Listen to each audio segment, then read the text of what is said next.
Notaðu tippið 1x2 við tippum. Herru Martin, það annað að sjá til ykkar núna. Var það kannski bara að menn ættu að mæta og berja hans frá sér? Já, við vorum bara staðránir eftir þessa skitu í seinasta leik. Þannig að við ætlum að koma og sýna okkar réttar andlit hérna í dag og við gerðum það. Og ég er virkilega ánægður að sjá hvað menn eru að leggja allir í púkið og það er það sem við þurfum að gera til þess að komast á toppinn. Funduð alveg fyrir því að áhuga fólk á körfuknattleik væri að klóra sér í hausnum yfir þessu slaka gengi ykkar undanfarið? Ég er ekki bara áhuga fólk á körfuknattleik, í skólanum fekk ég bara random fólk sem ég vissi ekki að kynna körfubolta og var að tala um mig hvað var að gerast. Ég náttúrulega vissi ekkert sjálfur hvað var að gerast, þannig að ég bara var ekkert mikið að svekkja mig á þessu, ég vissi að við myndum koma tilbaka.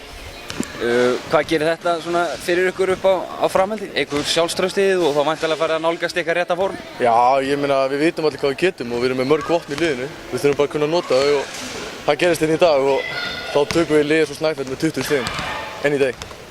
Og það er Rima við Njarðvík í næstu umferð í deild, hvernig verður það?